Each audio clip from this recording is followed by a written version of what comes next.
Salut les Tipiacs, écoutez, là je suis là pour vous montrer le mode tâté. Qu'est-ce que c'est le mode tâté? Ben écoutez, c'est juste de la magie en barre, hein. C'est juste pour les jeux qui sont en verticaux. Ben, souvent c'est des shmups, des run and gun, des types run and gun, tout ça. Mais ils sont possibilité de les regrouper dans un système dans Retrobat, dans arcade jeux verticaux.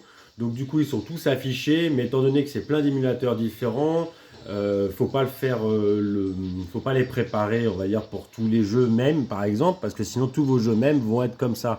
Donc il va falloir configurer individuellement chaque jeu. On va faire donc Gunburn 2, ça a l'air d'être sympa ça. Donc je reste appuyé sur A pour aller dans la configuration avancée du jeu. Qu'est-ce que j'ai fait là pour que ça marche bien? Donc, j'ai mis désactiver surtout le nombre entier, comme je l'ai dit, sinon vous allez avoir des issues sur la taille de l'écran et tout ça. Faut pas que ça soit parce que ça respecte comme c'était à l'époque. Donc, il faut le désactiver. J'ai mis 16 dixièmes, comme ça on a l'écran entier. J'ai mis les shaders améliorés, comme ça on a l'écran comme si c'était bah voilà, sans CRT, sans tout ça. Et là, dans vidéo, j'étais dans vidéo, qu'est-ce que j'ai fait? Alors ça sera pas pareil pour tous les émulateurs, tout ça, mais ça se ressemble vraiment. Donc il faut essayer de faire une rotation de l'écran. Forcer le plein écran parce que des fois sinon vous allez avoir une rotation de l'écran, mais ça sera pas sur tout l'écran à l'horizontale, verticale.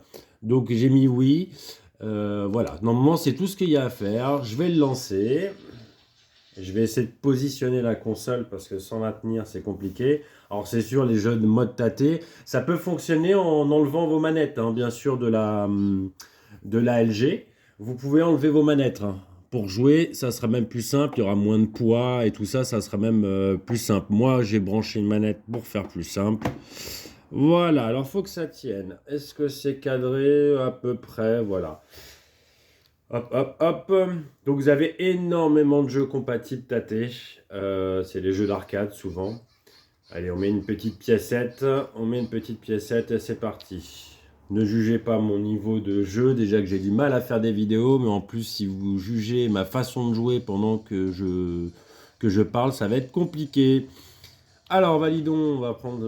voilà. Et voilà. Vous avez une console qui fait le mode tâté. Pas besoin de faire comme si vous faisiez sur un grand écran, retourner votre écran. Vous, c'est directement adapté. Alors c'est certes, c'est un petit peu écrasé, on va dire. C'est un petit peu resserré par rapport au normal. Mais l'aspect, il est quand même magnifique. Vous allez pouvoir jouer les jeux dans les meilleures conditions. Et puis c'est surtout que bah, vu l'écran 16 dixièmes, bah, ça va donner un cachet bah, qui est vraiment original et que vous n'avez pas ailleurs, tout simplement. Donc le truc après, c'est de trouver une position pour se le mettre sur soi pour pouvoir jouer. Mais là, je le rappelle que si vous enlevez vos manettes, ça sera déjà beaucoup mieux. Donc bon, vous aurez moins de poids, donc là, vous pourrez jouer. Moi, je sais que je peux jouer dans mon canapé, je mets ça sur mes genoux, je le tourne et puis bah, ça marche, hein. Réellement, ça marche. Mais c'est sûr que si vous êtes tenté de tenir la console à bout de bras, bah, vous n'y arriverez pas. De toute façon il va falloir que vous fassiez les inputs et ça va être très compliqué dans ce sens, quoi. Mais comme vous pouvez le voir, c'est vraiment, bah, c'est magique, hein. C'est magique. Attendez, je vais essayer de faire un truc comme ça. Alors, tenir un peu à l'arrache. Donc là, je peux pas trop jouer en même temps. Mais c'est quand même un mode qui est très agréable, surtout pour tous les amateurs de shmup. Voilà, vous allez redécouvrir vos jeux et puis en plus, c'est d'une simplicité à faire. Voilà. Donc je le rappelle, vous allez dans vos collections, vous faites en sorte que il y a la collection des jeux verticaux, hein. Vous avez juste à cocher la case pour avoir les jeux verticaux. Tous les jeux qui seront dans votre système Retrobat se mettront forcément là-dedans. Vous configurez les jeux un par un pour tourner l'écran, faire la rotation de l'écran et essayer de mettre un plein écran. Et puis ben c'est parti, hein. Bon, je vais vous laisser là. Je ne vais pas faire d'autres exemples de jeux. C'est juste pour vous montrer la possibilité. Parce que je pense que beaucoup de gens ne savent pas qu'on puisse faire ça. Donc voilà. Bah, n'hésitez pas à faire un retour, hein, un petit like ou ce que vous voulez. Si vous voulez que je vous montre d'autres choses, n'hésitez pas aussi. Il y a juste à faire un petit commentaire et puis je vous montre ça.